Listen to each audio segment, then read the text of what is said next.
livestock producers. But before I get to that, there's a couple of recent developments I would like to comment on. First of all, some great economic news out of Statistics Canada this morning with their July jobs report showing some 20,000 new full-time jobs have been created in Alberta last month. That takes our unemployment rate down by 0.8%, nearly a full percentage point decline in Alberta's unemployment rate. And we now have about 26,000 more people working in Alberta than in February of 2020 before the pandemic began, which is to say that our job market has pretty much recovered from the catastrophe of the pandemic, the global economic collapse, and the collapse in Alberta energy prices. So that is great news. And we believe this is partly because of Alberta being open for summer on Canada Day, on Alberta Freedom Day, getting tens of thousands more people back to work. But it's also because of Alberta's recovery plan. That's our bold plan to build, diversify, and create new jobs that we launched last June. Part of our government's focus on jobs, the economy, and pipelines. We see sectors right across the Alberta economy taking off right now. Obviously, great strength in our big oil and gas industry, but tremendous progress in diversification from high tech to film and television to hydrogen to so many other industries. So we've seen the creation of over 180,000 new jobs since we launched the Alberta Recovery Plan in June of last year. And that's even though some sectors are still being held back by federal restrictions, like the big travel and tourism industry. And it's also despite the federal CERB payments that continue to keep some people out of the job market. More and more, we're hearing the number one concern of Alberta job creators is a difficulty getting people to come to work, ironically, with 8% unemployment. So we renew our call on the federal government to phase out pandemic-era payments that were there when there were restrictions inhibiting the economy. So there's much more work to be done, but it's a great sign. Today's jobs report from Stats Can with 20,000 new full-time jobs in July is another great sign that Alberta's economy is back on track and the recovery plan is working. Another issue I'd like to briefly comment on before getting to today's announcement was yesterday's decision by the federal government to sign a childcare agreement with the province of Quebec, which delivers to them exactly the same deal that we've been asking for Alberta parents and children. Quebec got the deal that the federal government rejected for Alberta. So we have a question for Prime Minister Trudeau. Why is it that Quebec parents and kids are more important to your government than Alberta parents and kids? Why do Quebec parents get a greater flexibility than Alberta parents? Why does there appear to be a two-tier federation? Why is Alberta being treated like a second-class province? Albertans and Alberta parents want lower daycare costs and greater respect for their choices. We're going to continue to fight for that. And we will insist that Alberta be treated as an equal province. We deserve at least the same treatment that the province of Quebec gets, and that will be something we are fighting for in the weeks to come. With that, let me say I'm here with Ministers Nixon, Dreeshen, and Horner, as well as representatives from Alberta's cattle industry to address the challenging weather season that we've had here and what Alberta's government is doing about it. Livestock producers across Alberta play a key role in Alberta's prosperity and, of course, our food security. They are a huge part of our history and our identity and will be for generations to come. In so many ways, they are the very definition of the Alberta spirit: humble, resilient, hardworking, and resourceful. Like many Albertans, they face challenges often beyond their control. They know that with a lot of persistence and sometimes a little luck, they can overcome those challenges. And history shows us that they always have. Last year alone, Alberta's animal production contributed $479 million to our economy, and we saw the second best year in record for Alberta ag producers. But our producers also know that they have to work with Mother Nature, and that sometimes Mother Nature can be pretty brutal and uncompromising. This year has been one of those times. We've already seen many record-breaking dry days this year, and we've hit a point where many are facing severe drought conditions. I saw this firsthand last weekend when I joined these ministers out in East Central Alberta to tour a number of ranches and farms and to talk with producers to see firsthand the challenges that they are facing. These conditions have our livestock producers face to face with some real heartbreaking choices that put their operations at risk for the future. And they need our help. Farmers and ranchers are always there for us when we need them. Year in, year out, they're producing the food that stocks our grocery store shelves and gives us the food security that we've come to take for granted. We owe it to them to be there just as they are there for the rest of us. Through the Canadian Agricultural Partnership, Alberta is taking immediate action to provide emergency support to Alberta's livestock producers. Today, I'm announcing that Alberta is allocating $136 million in immediate financial relief for our livestock producers and Alberta beekeepers. In addition, we've made a request under the joint federal-provincial AgriRecovery program for the federal government to provide an additional $203 million on top of our contribution for a total relief package of $339 million. This is based on the 40-60% cost share framework of the program. Our request is subject to review at the federal level, but I'm hopeful that it will be approved shortly because there's rumors that there may be a federal election called soon. And I should say that just before our announcement, the federal government announced $100 million in immediate funding for agri-recovery for farmers in Ontario, Manitoba, Saskatchewan, BC, and Alberta. So I would like to take this as a hopeful sign that they will approve our request for full funding under agri-recovery. Minister Nixon also has made a number of temporary changes to grazing and water regulations that will allow livestock producers to access new sources of water and feed for their animals. And he'll say more about that in just a second. This new money and these changes won't solve all the problems created by drought conditions in parts of the province, but they will give farmers and ranchers some room to breathe and hopefully a bit of peace of mind. These food producers and entrepreneurs, heirs to a legacy, and the keepers of much of Alberta's land, we have to be there for them. They create the very best food for Albertans, Canadians, and through exports for people around the world. So we need to have their back when they're going through hard times like right now. So now I'll turn it over to Ministers Dreeshen, Nixon, and Horner for a bit more information. We'll hear more and then happy to take your questions. Well, thank you very much, Premier, and thank you, Scott, for having us out here in your pasture. We were hoping if we had a drought announcement, we might actually get some rain, but that obviously did not happen. But as the Premier mentioned, we do have a very exciting announcement today with the $340 million agri-recovery program. That will work out to about a $200 per head payment to the cattle industry, and it's a sliding scale when it goes to the other livestock sectors across the province. And it will be administered through the Alberta Financial Services Corporation, AFSC. But as the Premier alluded to, full federal funding to an agri-recovery program is a 60-40 split with the federal government.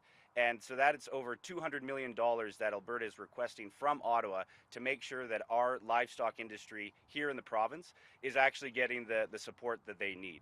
And obviously, why the drought and the fact that we're having feed shortages is exacerbated by the U.S. government having about a $195 a head subsidy in certain states, and we're actually seeing a near record amount of feed being shipped across the border at these times. So it's really just a problem of our cattle industry.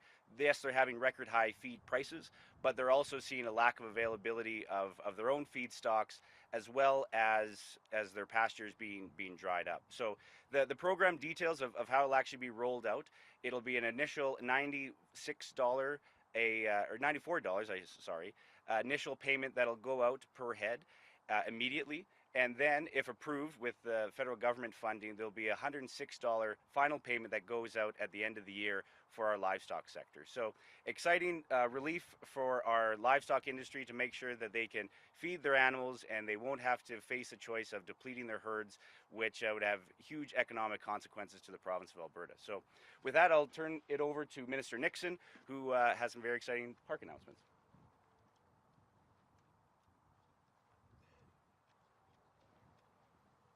Well, thank you, Mr. Dreesen. Thank you, Scott, again for having us out here this afternoon. It's great to be home in central Alberta. We are on the east side of the Nixon-Dreesen line, which is always good to be over here. But I have to say a little quick plug for Sundry today. It's a Sundry Pro Rodeo today, so if you're happy after this announcement, take a little drive out west to the crown jewel of the Cowboy Trail and enjoy some pro rodeo. It is good to be here today with the Premier and Minister Dreesen, Minister Horner, to be able to talk about a very important issue inside our province right now. As the Premier mentioned, we were traveling south this past weekend, and actually the whole week I was able to spend in southern Alberta seeing the tough conditions that are facing our agriculture community right now because Mother Nature simply just does not cooperate. We wanted to do our part as the Ministry of Environment to be able to help with the coming months, particularly around livestock grazing and access to water. While we can't, in the Ministry of Environment, make it rain, unfortunately, we do have some opportunities where we can help out. So I am happy to announce today that, first of all, effective immediately, the Department of Environment and Parks will be accepting subletting applications on grazing dispositions across the province. To be able to make sure that our grazers can be able to have access to public land where there is feed that can be utilized to be able to help livestock producers. For any grazer who is interested in that, I encourage them to call 310 Farm, and our department will make sure that we connect them with grazers across the province to be able to get access to feed. Second, effective immediately, Alberta Environment and Parks will be opening up public land across the province to work with grazers to be able to get access to feed and to haying on public lands across the province to be able to work our way forward, to be able to get as much access to feed in areas where we do have grass available for the industry. Third, we will be working to keep the eastern slopes and the forest reserve fully open as long as possible this year. Normally, we would start to take the cattle off of places like the eastern slopes by September or October. We do have places in this province where we're going to be able to keep cattle on the landscape longer, and so we'll be working with grazers in those areas to keep their cows in the eastern slopes as long as possible to prevent having to use winter feed as long as possible. And fourth, yesterday I signed off on a program in Alberta Environment and Parks that will speed up water licenses and access to water for grazers and for producers for their livestock inside our province. Again, call 310 Farm if you're interested in that. We have made it a regulation that Environment and Parks employees must respond to producers within 3 business days to be able to help them get access to that. You will be assigned a staff who will walk through that process with you and help you find access to water, either through the approval process that you're already taking with the department, or ultimately through finding water elsewhere within the province that Alberta Environment Parks has access to be able to help producers. We will also be working very closely in the coming days with environment organizations and land trust organizations across the province and showing them the steps that we've done as the largest landowner inside the province, Alberta Environment and Parks, and opportunities that they could have to be able to help producers from north to south, east to west, to be able to get access to some large landscapes to help with feed.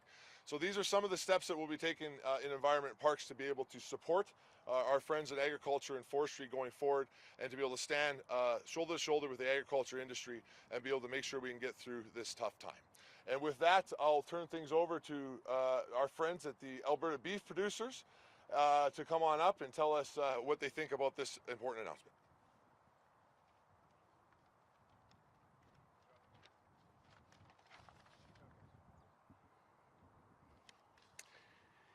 Thank you very much. I'd like to take this opportunity to thank all of you for inviting us here today to be a part of this very, very special announcement. We appreciate it. Thank you. On behalf of the Alberta Beef Producers, the Executive and Board of Directors, I'd like to express their sincere appreciation. Our executive would have loved to have been with us today, but they are all dealing with drought on their own farms and ranches back at home. Earlier last month, the extreme hot and dry weather had many producers concerned with access to summer and winter feed and water supplies. Alberta beef producers worked with the Alberta Cattle Feeders Association, Alberta Grazing Leaseholders Association, the Canadian Cattlemen's Association, as well as the Western Stock Growers Association to identify recommendations to the government that would give producers alternative options before selling off their breeding animals. We had been working closely with the government of Alberta over the summer months as the drought situation continued. Last weekend, Premier Jason Kenney, Minister Dreeshen, Minister Nixon, and Associate Minister Horner spent a day with our executive seeing firsthand the severity of the drought and how it has impacted the summer and winter feed for beef producers. Minister Nixon, thank you for the quick reaction from Alberta Environment and Parks to open more grazing and forage opportunities for Alberta producers. Alternative access to feed and water will be a savior to many of those producers. To Minister Dreeshen, thank you for your announcement of the support that will give many struggling producers some much needed hope. We look forward to working with you in the coming days to roll out the application details to aid as many producers as possible. Beef producers take great pride in their herds and their genetics and prioritizing animal welfare. We appreciate the government of Alberta's stepping in before a bad situation even gets worse. Again, thank you very much to the government of Alberta for this very special announcement. And if I could please ask Scott Severston to come up. Thanks, Scott.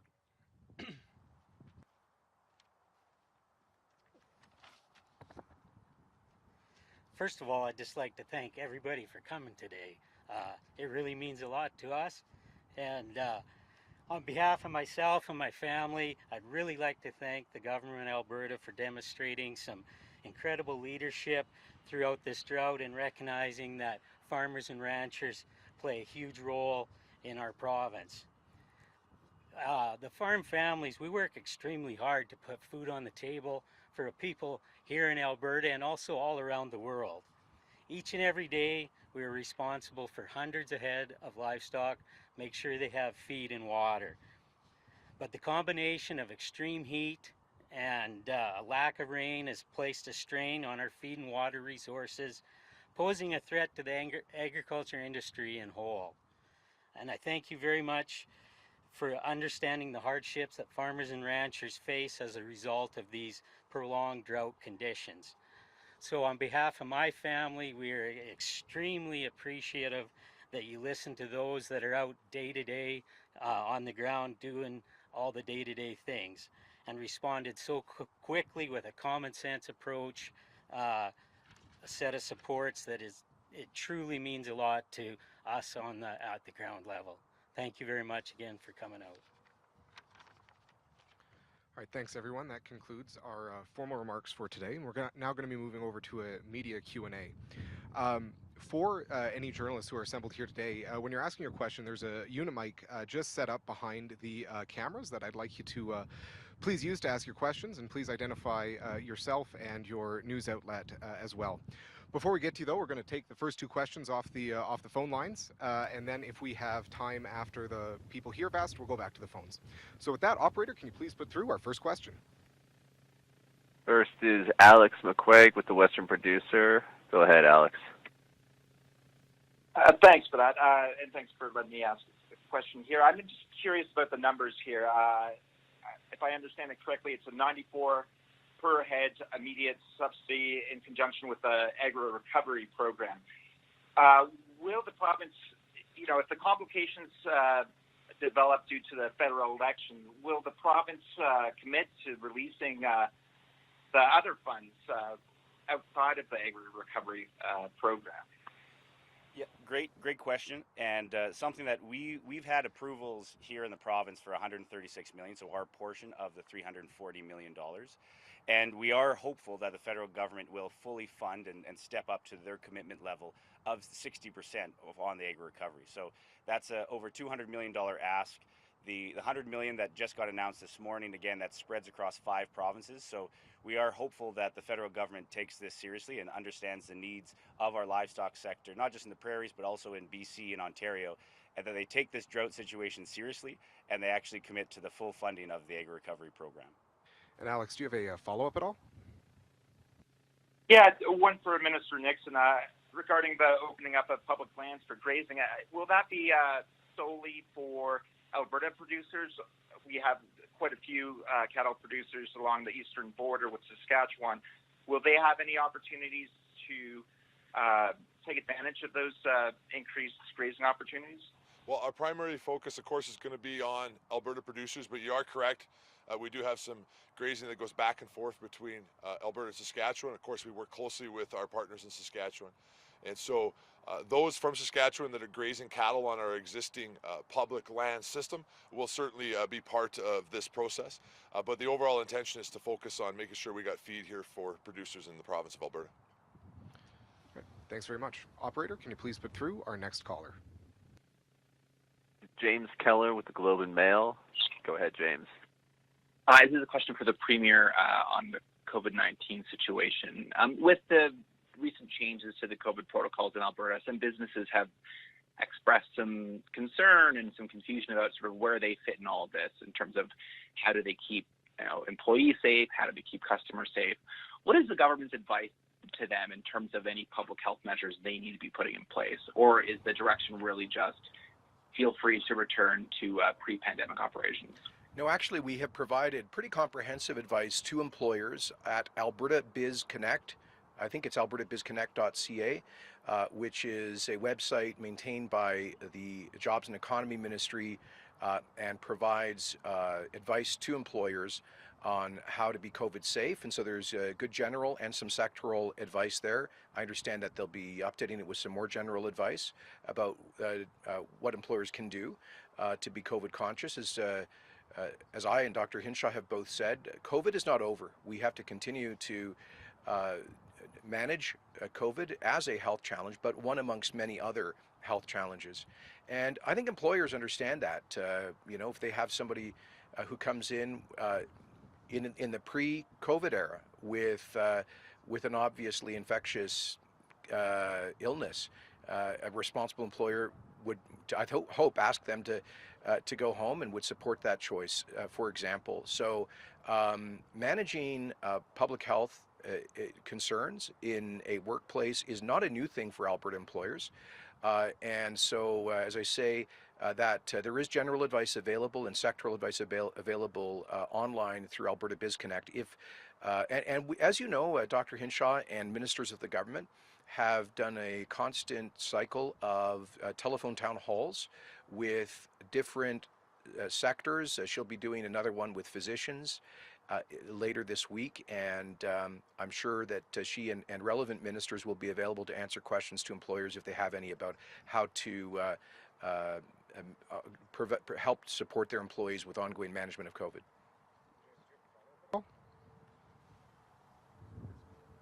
James, do you have a follow-up at all? Oh, yeah, definitely. So I'm just wondering for members of the public, particularly customers who might be going into businesses where they see continued things like masking or social distancing or those sorts of things. Is there some mixed messaging in here? Because the message from the government seems to be that the pandemic and the need for restrictions is essentially over. That things are kind of safe to be able to return back to normal, but people still will be encountering in some cases varying levels of public health measures depending on where they're going. So how should people assess kind of the level of risk if the message from the government is things are pretty safe and they might be seeing measures elsewhere though? Yeah, thanks for the good question, James.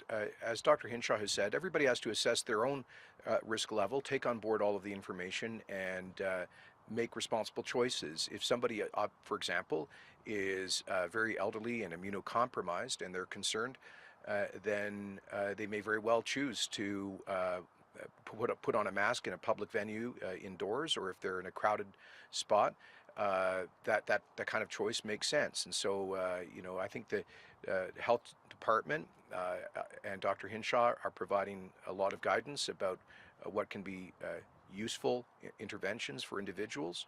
It's up to employers to decide whether they're going to have a mask requirement for staff or for clientele. We respect the choices that they make. One thing we encourage everybody to do is avoid turning masking, as an example, into a divisive issue. Don't judge people whether they choose to wear a mask or not. There are different people with different levels of risk tolerance, if you will, and different health conditions, and I think we should respect the choices that individuals make. All right, so we'll just jump to the journalists who are here in person today. I see somebody at the mic, and I'll let you go. Please keep yourself to one question and one follow-up. Bonjour, Monsieur Kenney. En français, je vais en ondes bientôt, donc je vais poser ma question maintenant. Vous avez encore des critiques du côté d'Ottawa, la ministre Patty Aydou, qui vous demande de faire tout votre possible ou ce qui est nécessaire pour protéger les Albertains contre la COVID-19. Chaque jour, il y a aussi des manifestants dans les rues à Edmonton et Calgary. Est-ce que vous pouvez répondre aujourd'hui que vous en faites assez pour protéger la santé des Albertains? Est-ce que vous voulez en anglais et en français? On peut commencer, oui, les deux. Okay, I'll just translate because we have live viewers watching online. So the question was essentially, what's my response to Minister Hadju's letter to Minister Chandro about COVID management? And I'll answer in English first and then in French. I find this ironic coming from a minister who refused to close the borders of COVID hotspots at the very beginning of the pandemic, who effectively facilitated the entry into Canada of the virus when other countries like in East Asia immediately shut their borders. In January and February of last year, Minister Hadju was arguing to keep them open as long as she could, even from the worst hotspots in the world. She still hasn't taken responsibility for that incompetent and dangerous decision. She was arguing against masks. She was following blindly the mistaken advice of the World Health Organization that there was not a pandemic until they finally changed their tune in March. So we're not going to take lectures from Minister Hadju, particularly when it appears that she and her boss, Justin Trudeau, are hell-bent on a federal election campaign. If they really are that concerned about COVID, then why is she getting ready to start putting up campaign signs? It is, I think this is just an obvious political ploy, and it's divisive. I would ask that the federal government respect the expert advice of each province's public health officials, in our case, our brilliant Chief Medical Officer, Dr. Hinshaw. The plan that we are moving forward with was designed by Dr. Hinshaw and her team in order to address all public health challenges and recognize that there's not just one health challenges that we face as a society. So I at least respect her expert advice, and it would be nice if the federal government would show similar deference. I'll try to provide the same or similar answer in French. C'est le même ministre Hadju qui a refusé de fermer les frontières du Canada des pays où, au début de la pandémie, qui ont transmis énormément le virus COVID-19.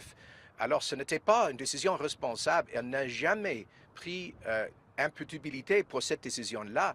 Elle s'était opposée aux utilisations générales des masques par les gens au début de la pandémie et elle a endorsé la perspective farfelue de l'Organisme mondial de santé qui a dit jusqu'à mars dernier qu'on n'a pas eu une pandémie globale. Alors, je crois que nous ne prendrons pas les leçons de la ministre Hadju, particulièrement étant donné qu'elle et son patron, M. Trudeau, sont évidemment, ils sont prêts à lancer les élections fédérales générales. S'ils sont vraiment inquiétés de la menace de COVID-19, pourquoi est-ce qu'ils lancent les élections prochainement? Ça ne fait pas de sens. English and in French, you touched a little bit on this deal between Quebec and Ottawa about the child care. You look frustrated about it. What are your expectations now from Ottawa? Yeah, look, at the very beginning, we said to Ottawa that we appreciate any additional support they're willing to offer to help parents cope with the costs and challenges of daycare and childcare. but that we want maximum flexibility here in Alberta, and we very specifically said that we want the same kind of flexibility that Quebec traditionally gets. Ottawa told us, no, that's not on. We're not going to give Alberta that kind of flexibility. And then yesterday, they signed exactly that kind of deal with the province of Quebec. So apparently, one province is more equal than the others. Apparently, Quebec parents and kids get favorable consideration over Alberta parents and kids. This is indefensible. It is indefensible. If Quebec gets this kind of flexibility to best support the local needs of their parents and children on childcare, then Alberta must have the same flexibility. This is part of a pattern. You know, the government of, I'll give you an example, the government of Saskatchewan asked for the same deal that New Brunswick got on the carbon tax, where basically that province relabeled their gas excise tax as a carbon tax. Ottawa said, A-OK, we approve of this as being compliant with our carbon tax scheme. Then Saskatchewan comes along this spring, asks for New Brunswick's deal, and the feds say absolutely not. Why are the Western provinces being treated second class by Justin Trudeau's Liberal government? Why don't we have equality of provinces in this federation? Why don't Alberta parents get the same flexibility that Quebec parents do? And the reason we're asking for this flexibility is because only about 20% of parents use the kind of childcare that the feds are saying that they are willing to fund. What about the other 80%? The shift workers, rural parents, Indigenous parents in remote areas. What about parents who use local day homes or have relatives helping care for kids? Why aren't their choices equally valid? So we are going to fight for equal treatment. We demand the same deal that Quebec got yesterday, and there is no good reason why we shouldn't have it. I'll say this similar thing in French. Excusez-moi.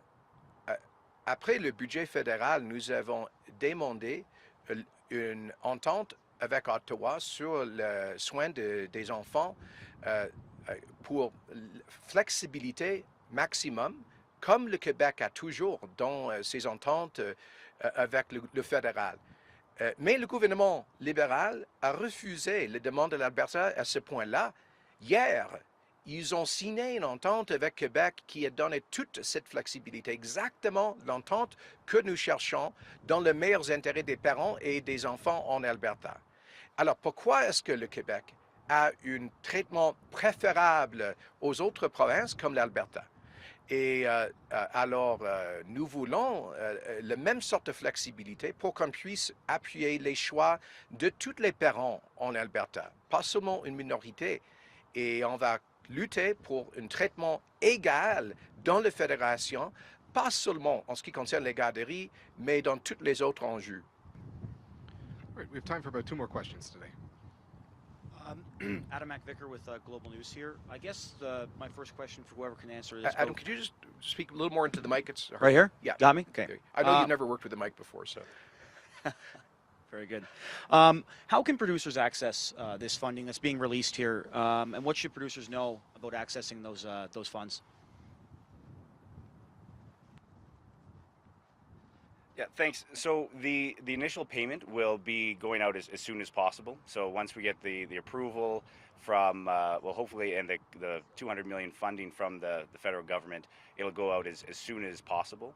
The second payment, the $106 per head payment, that'll be later in the year. So there will be a receipts-based system where you show some type of additional cost that's happened, whether that's just directly buying more expensive feed, whether it's water costs or temporary fencing, or even an opportunity cost of a lot of ranchers that are digging into multiple years of reserves of feed stockpile, that would all be included in that secondary payment. So the first initial payment will just go out to current breeding stock numbers right now, or as soon as it can, and the second payment would be at the end of the year. And the reason for the 2 payments is just to encourage people to hold on to their animals, to keep the herd maintained as much as possible. There's always a typical 10-14% cull rate that happens typically, but we want to make sure that we can maintain and there's not a huge sell-off in the livestock sector.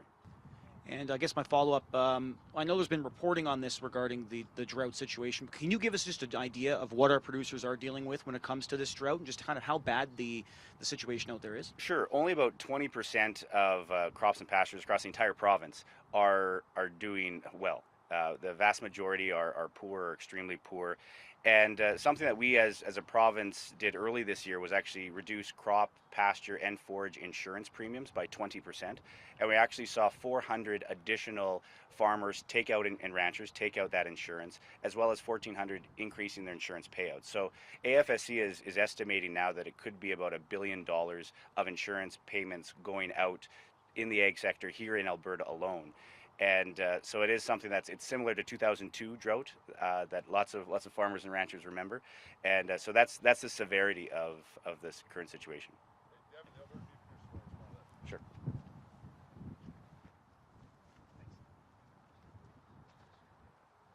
Yeah, I'd just like to take the opportunity to let you know that right now producers across this province are doing their very best to try and determine with what they have available, what feed they have available, what looks like they could potentially source. They need to, at this point in time, determine how many cows they can keep and if there is that possibility or how many they're going to have to call.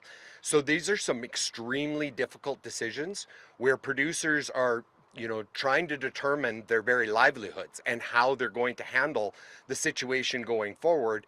And of course, we don't want to see a mass cull because we want to make sure that we as beef producers keep a strong industry here, not only as from the cow-calf sector, but through to the feedlot, processing, and to the retailer. So very, very important, extremely difficult decisions that producers are having to deal with right at the moment. This announcement today gives them some breathing room and hopefully allows them to start looking on how they can source some additional feed to get them through either the next few months or into the winter. All right, now for our last question of the day. This is for the Premier, if he's available.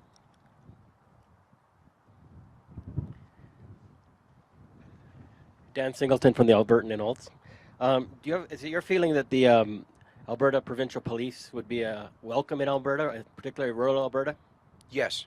You do? Well, why do you think that? Well, we all know there's been a rural crime crisis for several years, huge increase, especially in property crimes, increasingly violent crimes. You saw what happened the other day in Penhold, where apparently some meth addict did 3 home invasions, beat people in a family with a bat, came back repeatedly, and this guy kept getting put back out on the street. And ultimately, it led to the dad having to defend his family, sadly, with a lethal effect. We've seen too many things like this, especially in rural. And one of the issues is unacceptably long police response times. I think we can do better with a community police model. That's what the city people have with the municipal police forces in Calgary, Edmonton, Lethbridge, and in 4 other communities. If it's good enough for city people, why isn't it good enough for country people, rural people, to have their own local police force? That's what an Alberta Provincial Police Force would provide. We respect the RCMP and the many great RCMP officers who serve our communities. We honor them and we support them. But the RCMP is a huge national complex organization with a unfocused mandate. They do everything from highway patrol in rural Alberta to complex national security and cybercrime stuff in Ottawa. That's not a community policing model. And as you know, very often we get a kind of revolving door of personnel. They'll come in here from New Brunswick or Ontario, wherever, set up in a community, and they're gone in 3-4 years. I think it would be awesome to have in principle, to have a provincial police force where girls and boys can dream of becoming a police officer and serving in their community for the rest of their lives, a community they understand, where they know the local people, they know the geography, they know the issues.